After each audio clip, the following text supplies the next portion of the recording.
नमस्कार दोस्तों। आज हम आपको बताएंगे एमएसएमई रजिस्ट्रेशन की पूरी प्रोसेस।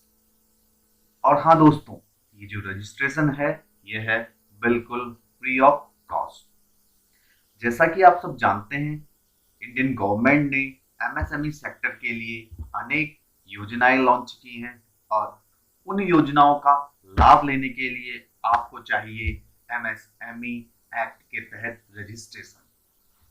तो दोस्तों, वीडियो में अंत तक हमारे साथ बने रहिए। हम आपको बताएंगे एमएसएमई रजिस्ट्रेशन की पूरी प्रोसेस स्टेप बाय स्टेप। इसके लिए आपको जाना होगा msme.gov.in की वेबसाइट पर। जैसे ही आप इस वेबसाइट पर जाएंगे ये पेज ओपन होगा।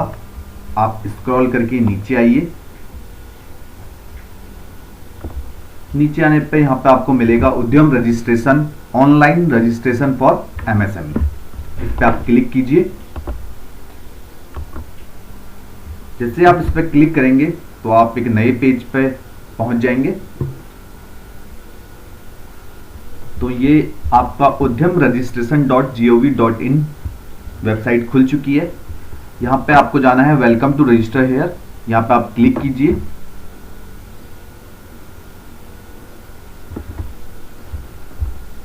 क्लिक करने के बाद यहाँ पे आपको डालना है अपना आधार नंबर और यहाँ पे डालना है आपको अपना नाम।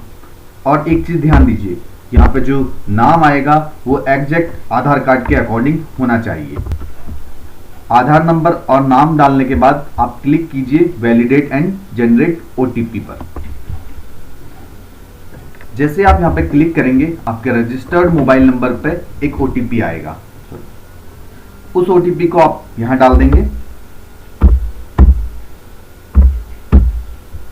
फिर वैलिडेट पे क्लिक कीजिए। वैलिडेट पे क्लिक करने के बाद पॉइंट नंबर 3 पे टाइप ऑफ ऑर्गेनाइजेशन, आप अपनी ऑर्गेनाइजेशन का जो भी टाइप है वो सेलेक्ट कर लीजिए। Do you have pan? Yes. यहां पे आपको डालना है पैन नंबर।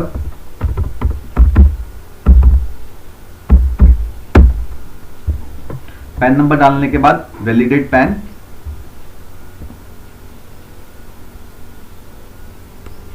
यहां पे अपना पैन नंबर वैलिडेट करेंगे।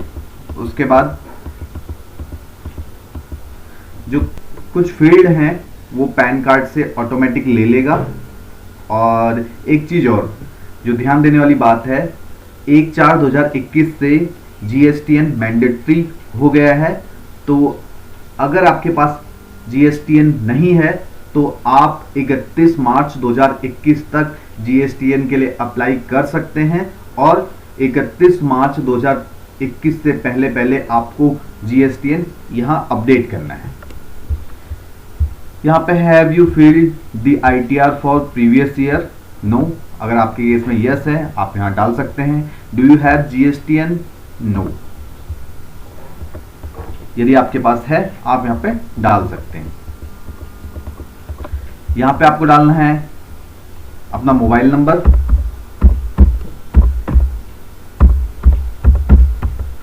यहाँ आपको डालना है अपनी mail ID, social category, 9 number gender, 10 number physically challenged हैं या नहीं, नेम ऑफ एंटरप्राइजेज। यहाँ पे नेम ऑफ एंटरप्राइजेज आप डाल दीजिए। और लेकिन एक चीज ध्यान रखिए, इसी नाम से आपको जीएसटीएन के लिए अप्लाई करना होगा।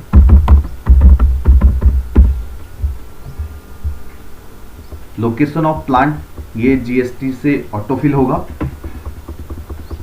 ऑफिशियल एड्रेस ऑफ एंटरप्राइज ये आप यहां डाल सकते हैं। ऑफिशियल एड्रेस चूज करने के बाद 14 नंबर, यहाँ पे यदि आपका पहले से कोई रजिस्ट्रेशन है उसकी डिटेल आप डाल सकते हैं। 15 number status of enterprises, date of incorporation. अगर आपका जो भी उद्यम है वो पहले से आप उस पर काम कर रहे हैं, पुराना है और अभी आप उसका रजिस्ट्रेशन कर रहे हैं तो आप डाल सकते हैं जब से भी आपका उद्यम चल रहा है। हमारे केस में नया है तो हम डालेंगे आज की डेट।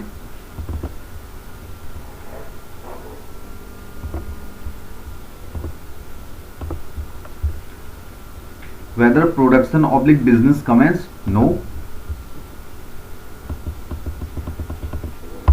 16 नंबर, यहाँ पे आपको डालनी है अपनी बैंक की डिटेल। मेजर ऑफ एक्टिविटी, आप सर्विस सेक्टर में हैं या मैन्युफैक्चरिंग में, आप सिलेक्ट कर सकते हैं। 18 में एनआईसी कोड डालना है। एनआईसी कोड आप यहाँ से सर्च कर सकते हैं, जो भी आप काम करते हैं। जैसे मैं कंप्यूटर का काम है तो मैं कंप्यूटर से रिलेटेड एनआईसी कोड यहाँ पे सेलेक्ट करूंगा।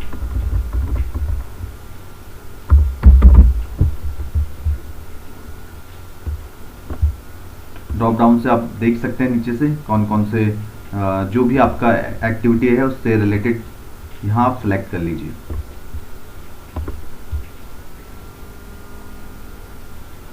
जैसे आप सेलेक्ट करेंगे तो ये NIC 2, 4, 5 फिल हो जाएंगे। यदि फिल नहीं होते आप यहाँ से चूज कर सकते हैं। फिर क्लिक कीजिए ऐड एक्टिविटी।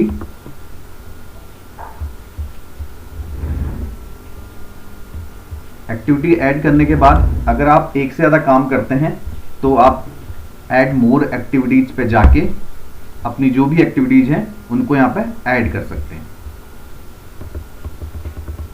19 है कि कितने नंबर ऑफ एम्प्लॉय आपकी फर्म में हैं, आप वो डाल सकते हैं, male, female, other. Investment in plant and machinery और इक्विपमेंट, यहाँ पे आप लास्ट ईयर की डिटेल आपको डालनी है। जितना भी आपका इन्वेस्टमेंट है प्लांट मशीनरी में उससे रिलेटेड चीज़ें यहाँ पे डालनी है। डेप्रिसिएशन कॉस्ट डालेंगे यहाँ पे, क्योंकि हम यहाँ पे नए बिजनेस के बारे में बात कर रहे हैं तो हमारे यहाँ पे 0 रहेगा। Exclusion of cost of pollution control, research and development and industrial safety devices during 2018-19, यहाँ पे जो भी एक्सपेंसेज है आप डाल सकते हैं। टर्नओवर इन रुपीज, यहाँ पे आपको क्या डालना है, टर्नओवर डालना है। 22 है are you interested to get registered on government e market portal, अगर आप इंटरेस्टेड हैं तो डाल सकते हैं, नहीं है तो नो कर सकते हैं। Are you interested to get registered on trades portal, इस पर भी आप अपनी चॉइस के अकॉर्डिंग यस नो कर सकते हैं। इतना पूरा होने के बाद एक बार आप क्रॉस चेक कर लें ऊपर से नीचे तक आपने डिटेल सही डाली है या नहीं। जब आप सारी चीजें पूरी तरह से चेक कर लें, आप क्लिक कर दें submit and get final OTP पे। जैसे आप यहाँ पे क्लिक करेंगे आपके मोबाइल नंबर पे एक OTP आएगा। OTP आप यहाँ पे डाल सकते हैं और उसके बाद आपके पास एक वेरिफिकेशन कोड है नीचे जो लिखा है वो आप यहाँ पे डाल सकते हैं।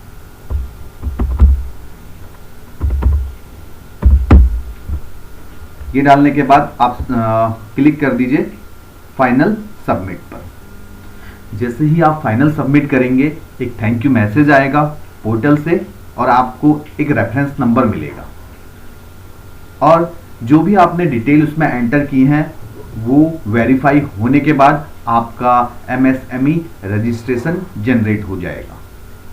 तो दोस्तों आपने देखा कि कितना सिंपल है MSME रजिस्ट्रेशन करना। तो यदि आपको कोई प्रॉब्लम आती है आप नीचे कमेंट कर सकते हैं, हम पूरी कोशिश करेंगे आपकी प्रॉब्लम को सॉल्व करने के लिए। वीडियो को अंत तक देखने के लिए धन्यवाद। अगर आपको ये वीडियो पसंद आया है प्लीज़ इस वीडियो को शेयर कीजिए, सब्सक्राइब कीजिए और लाइक करना ना भूलिए। धन्यवाद।